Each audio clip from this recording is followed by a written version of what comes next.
You're listening to the Play Therapy Podcast with Dr. Brenna Hicks, your source for centered and focused play therapy coaching. Hi, I'm Dr. Brenna Hicks, the Kid Counselor. This is the Play Therapy Podcast where you get a masterclass in child-centered play therapy and practical support and application for your work with children and their families. In today's episode, I'm answering a question from Sally, and hers is about attendance and therefore attrition. This is a really important topic. I'm actually getting a lot of conversations recently about attrition rates and parents pulling their kids and not naturally terminating with kids. That has been a pretty hot topic in recent weeks or so. So Sally, thank you so much for the question. I'm actually really looking forward to discussing this. So let me read parts of the question and then we'll process together. I've noticed that after 5 sessions with the child and then the 6th with parents, there's a change in how kids attend sessions. They often drop off completely or their attendance becomes spotty and irregular.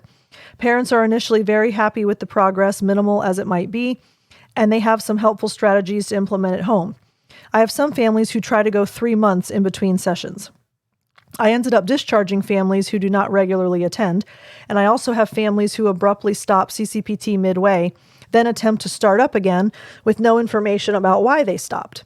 If a child or family stops coming to therapy and or does not regularly attend, I discharge them and will not take the child back onto my caseload, as I feel it is detrimental to the process of building trust and predictability. Many of the kids I work with have separation anxiety, and I don't feel this is helpful. Some of my colleagues feel I'm too strict. Am I? How do you handle these situations? I send out a protocol reminder and what will happen. I also go over the attendance expectations thoroughly in the intake. I would appreciate your guidance. We now have a registered play therapist on staff who has questioned whether my approach is CCPT with how I keep the playroom. I reset it after every child, and she stated that I should keep everything in buckets for time management and effectiveness. You and Landra say that the toys should be visible. She also stated that she, quote, used to be child-centered, and there are no schedules for treatment. I usually tell parents between 20 to 30 sessions, but depends on the child. If the families cannot commit to this, I don't take them on. She also stated no change happens until around sessions 11 through 15. All right. So first and foremost, when you mentioned that you see the child for 5 sessions and then you have the 6th with parents, I just want to provide some clarity there. I don't know that this is how you meant it, but this is how I read it. So I might have misinterpreted, but I want to be real clear. We do not sacrifice a child session for a parent consultation. So if you see the child for 5 sessions and then the 6th week, the child does not get a session because you're meeting with parents, that is not the way we handle parent consults. Parent consults are a completely separate time and day from the child's regularly scheduled session. And so if Tuesdays at 4 are when you see the child, even on the 6th week, you will see that child Tuesdays at 4, and then you schedule a consult with parents maybe on a Friday at a completely different time. So I don't know if I misinterpreted that, Sally, but I just want to make that known for everyone's sake. Okay, so the fact that you're seeing that the attendance shifts after this first parent consult, it either becomes spotty and irregular, they go 3 months in between, they not regularly attend. Okay, that communicates to me that they're not bought into the process. I don't think it has anything to do with after 5 sessions, all of a sudden this happens. After 5 sessions, they've finally been in it long enough and they've had a meeting with you.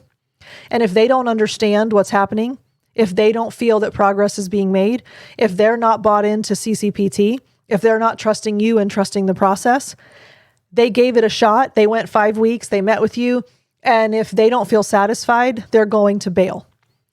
So I think that actually what this comes down to is articulation and communication and setting expectations, making sure that they really are understanding and bought in.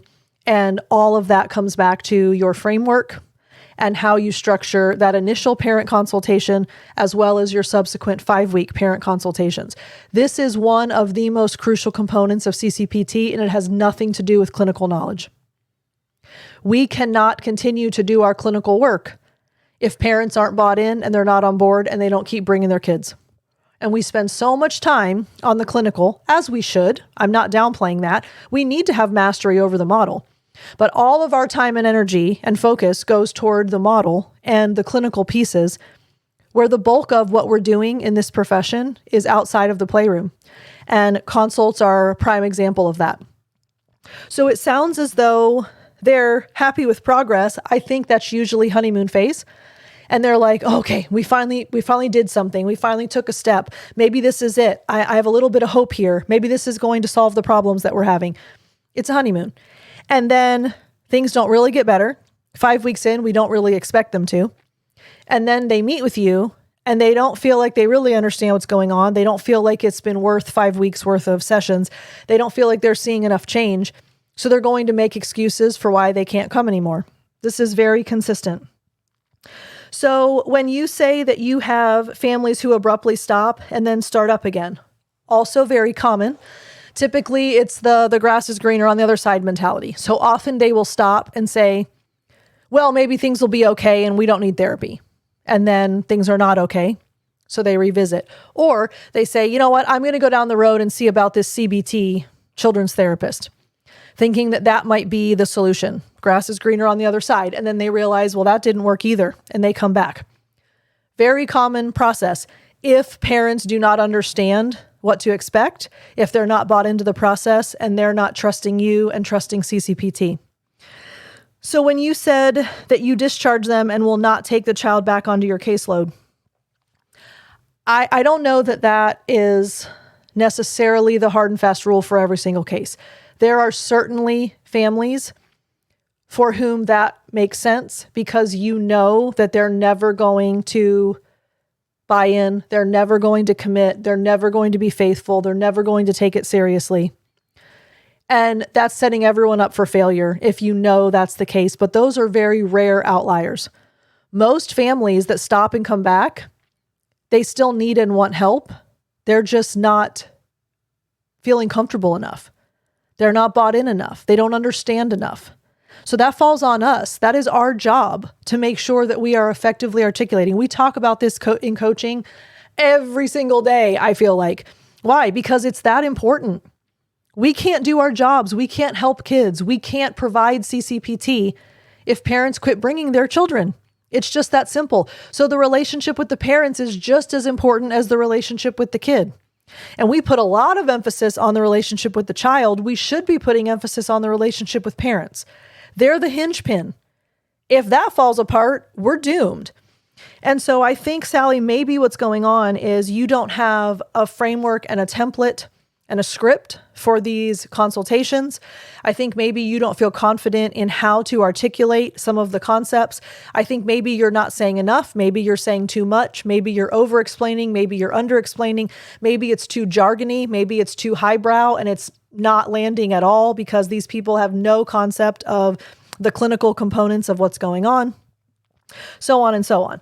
So if you mention that your colleagues feel that you're too strict in your approach, I don't know that, look, if we have boundaries and we have protocol, we stick to them because we are bought in when we make business decisions.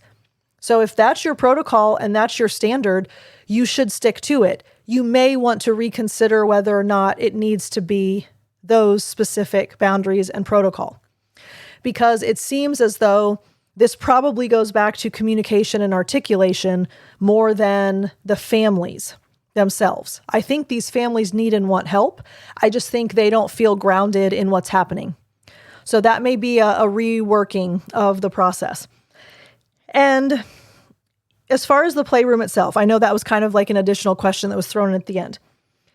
You absolutely reset the playroom after every child. Every time a child walks into a session, it is their playroom and it is reset to as much of a consistent playroom as you can provide. Obviously, one little figure might be in a different spot and, the stuffed animals might be rearranged differently, but they're still in the same place. We try to make it as consistent and predictable as possible. You should not keep everything in buckets. When kids have to rifle through things, dig through things, move things, it's prohibitive, it is interruptive, and it is a barrier to their work. The toys should be out, accessible, and inviting.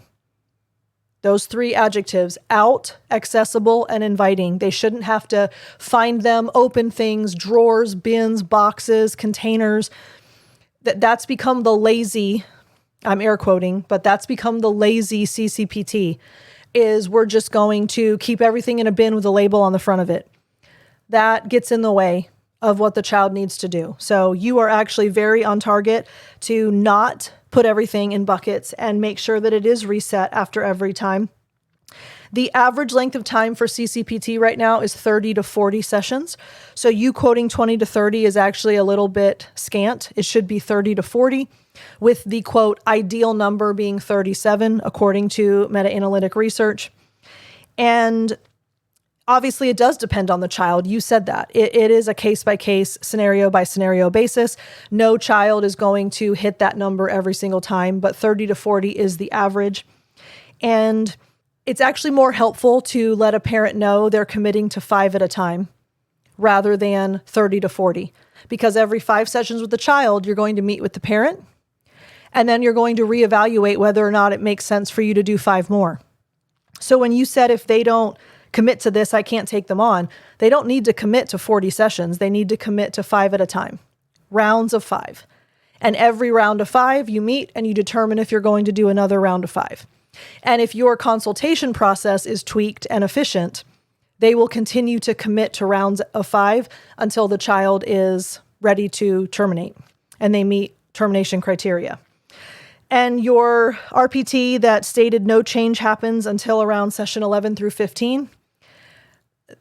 Sometimes children demonstrate change in session 1.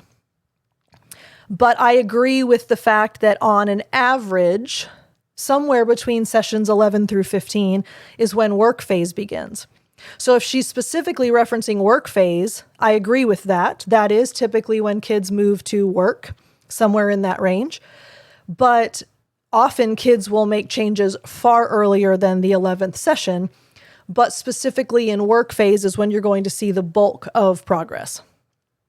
All right, Sally, thank you so much for the email. I hope that that's helpful for all of you. If you want to reach out to me, I'd love to hear from you, Brenna@thekidcounselor.com. By the way, I have been getting so many emails from y'all lately. I mean, more so than I ever have gotten since I started this podcast.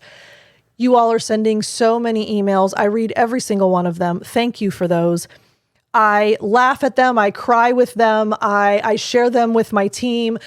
It is so special to hear what's going on in CCPT all over the world.